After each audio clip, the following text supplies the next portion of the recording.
preamble. Part 5, chapter 24. My memory card, it can hold 10, 12, 30-minute videos, but it always cuts off at 30 minutes. There's got to be an answer to that I can't just go for an hour and a half. Part 5 of chapter 24 of the book God dictated to me as he dictated the Torah to Moses, as believed by the Orthodox Jews of Judaism, and actually had the entirety of the book written for them, for his chosen. Had every prophet write his book. Spirit lit upon Isaiah, and God was in his spirit, and then Isaiah could hear God speak. Then he could hear God speak. That's in the book of Ezekiel. And he did it with every prophet. He said, write this down. And also I need I need another few books for the writings, Chronicles, etc. King David probably wrote every one. Well, yeah, he definitely had the Spirit of God in him, and God's in his spirit. You can find it, and it's in these videos. It's in this book. Probably wrote the 3 books he's in. I think it's Samuel's 1 and 2 and Kings 1. I think he dies right off the bat in Kings 1.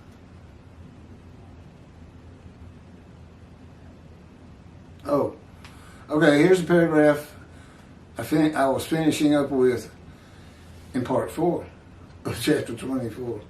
Isaiah 53 was written with the knowledge of God that the Gentiles would take the book of the children of the book and call it their own.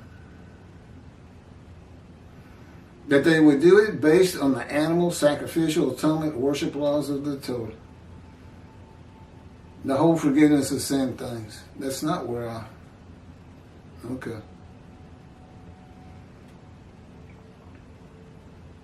The primary purpose of verse 10 is not to test the devotion. It is to make certain that the animal sacrificial atonement worship laws of the Torah cannot be used for the man described.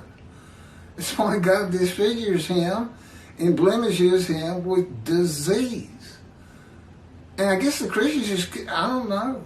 Now, I did hear one man of the Catholic clergy say, we know Jesus doesn't fit every verse, but who else can it be?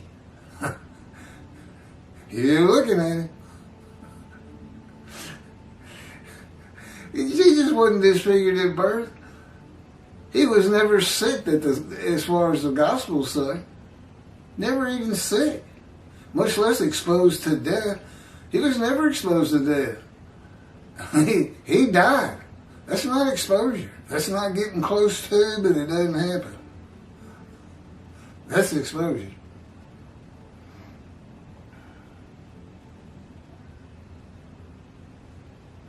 It is the only reason God would crush a man with the disease, to make him be his servant. You cannot offer an animal with defect. An animal is blemished, so God blemishes the man. No man would refuse God, and God does not need a man's permission to make him a servant. He is God. In the book of Ezekiel, God sees him. He said, Ezekiel said, and I went in the bitterness and the fury of my spirit in the hand of God. Well, you figure things are going good for you if you're in the hand of God. But Ezekiel would tell you, no, it's a fire of refinement. It's brutal. He makes you furious. So God blemishes the man.